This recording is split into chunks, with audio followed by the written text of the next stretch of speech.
So this is a thing that we always saw in kopitiam or even in our house, but I never thought it was invented by Malaysian.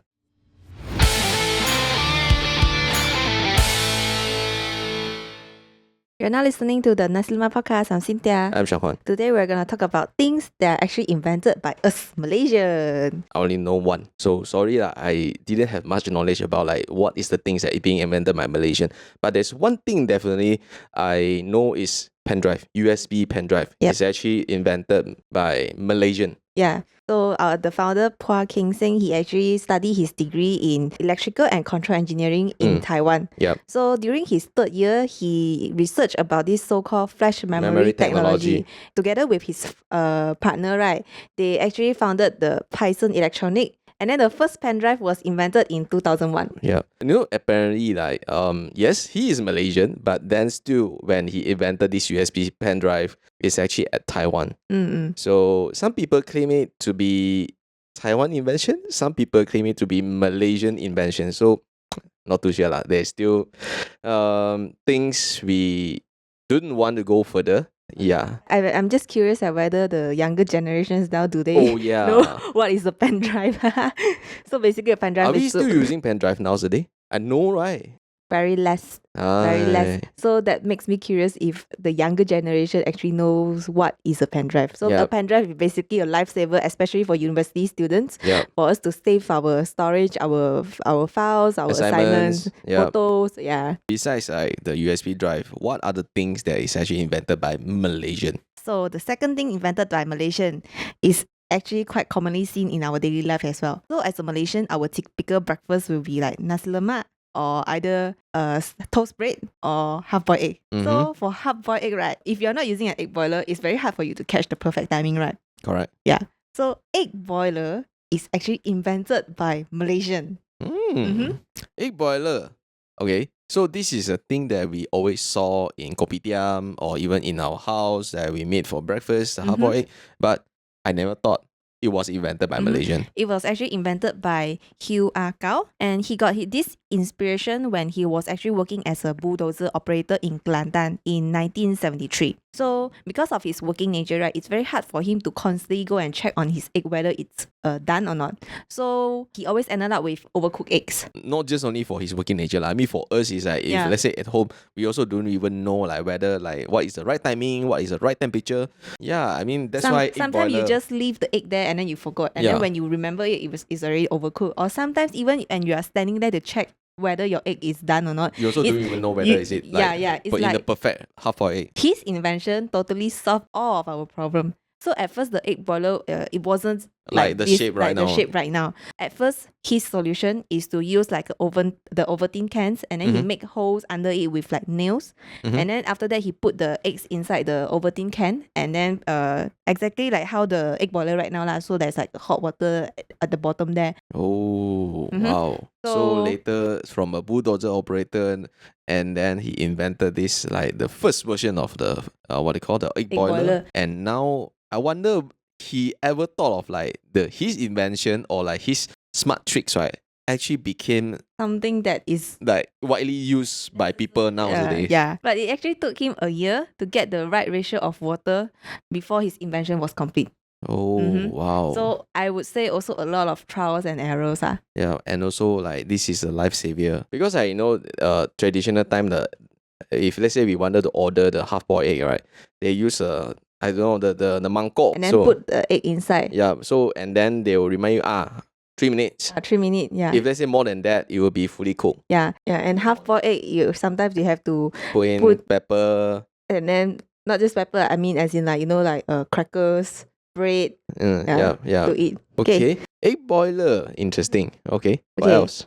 So the third invention, we can see it in our daily life as well, especially in highways. Billboards No, not billboards. So we have like flyovers, right? So flyovers, you can see that at the bottom there's like a hexagon shape of the wall. Oh, okay. Yeah. Okay, so that wall is actually called Nehemiah walls. If I'm pronouncing it correctly, Nehemiah walls. So it's actually invented by Malaysian as well. So it's a concrete hexagon shaped wall which is to use to build flyovers. The system is called creating soil retaining walls, which means that this will actually have like a strong and versatile effect. Okay. And it's invented by Dr. Nehemiah Lee, if I'm pronouncing it correctly. This invention is also actually quite widely used, not just in Malaysia, but in Singapore, Australia, and Hong Kong as well.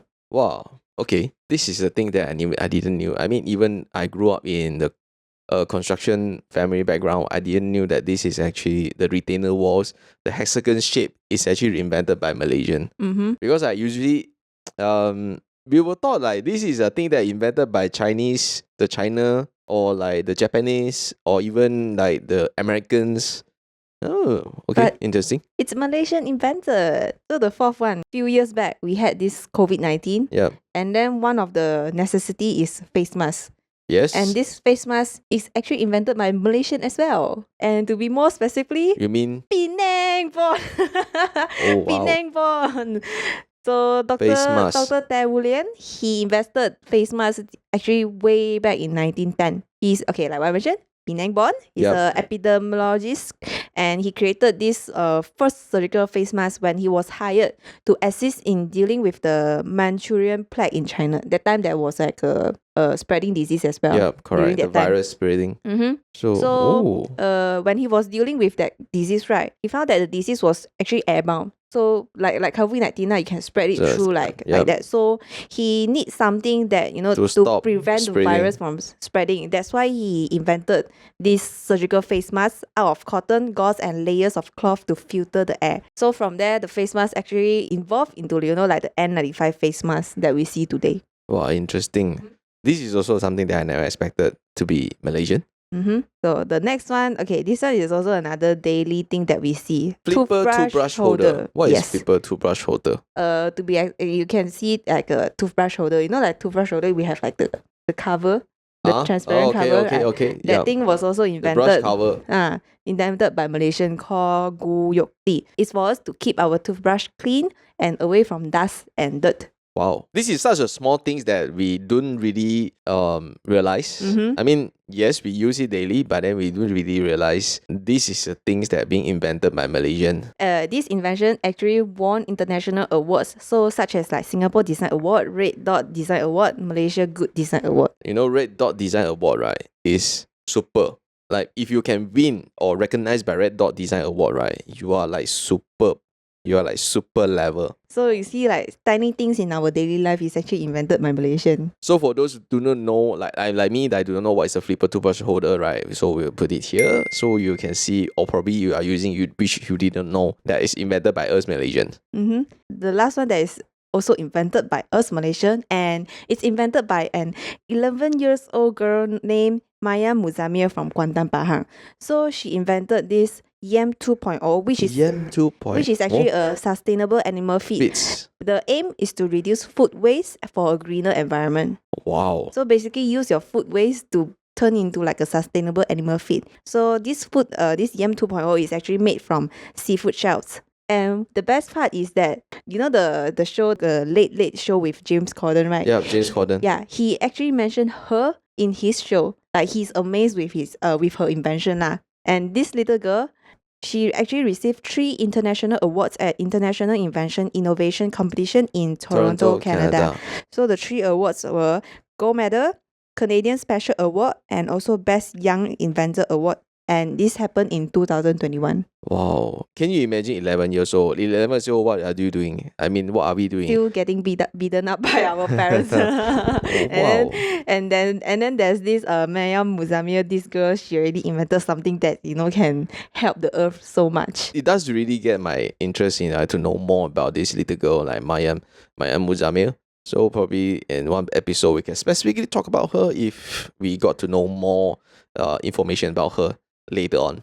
Wow. So Yam 2.0. At first I thought like it's Yam di makan. So it being invented into like the 2.0 version, like I don't know, mutation or whatsoever. But then wow, this is interesting. So at least like it really helps to actually low down or even reduce the food waste in our country. Okay, so all these 6 inventions, right? I mean, besides the flash drive or the USB pen drive, right? That's the only thing I know about the invention that being made by Malaysian, because basically I used to study software engineers. By studying the history, we got to know a little bit in terms of like, the invention of the USB drive or pen drive. But the rest, I never expected it was invented by Malaysian. Even though it's just something that we use every day, right?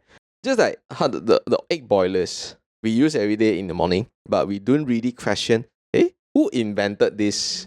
If you didn't check, you didn't know. Once you check, yo. Yeah, so in a way, we can see that we should be very proud with our country. We have like all these talented people that invented things that I would say really help our life. Malaysia is a place with full of talents, I would say. Yes. And you know one talent that all Malaysian have, right, is the ability to change our slang. Oh. Okay. Yeah. Agree. Yeah. I mean, So every Malaysian, okay, so let's say if we can actually change our slang based on the place where we are, or based on the person who that we are talking to. to. So let's say if you are talking to some China Chinese, so China Chinese, they have a slang, A slightly different slang. slightly different slang. So we can actually able to Try to adopt the slang, and we can actually sound like them. We can, in a way, like some people say we are trying to mimicking other people's slangs.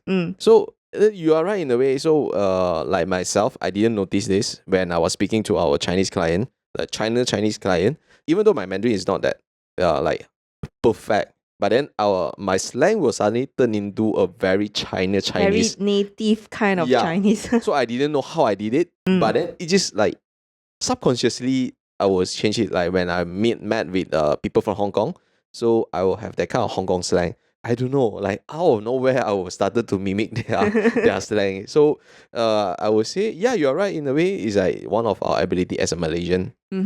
I think because we grew up in a place where we have so many languages, right? We can easily adopt. So this is not a thing that everyone can do in the world. I think only in Malaysia, probably. I think so. Yeah. Who knows? We all have also our own hidden talents that maybe one day we can discover.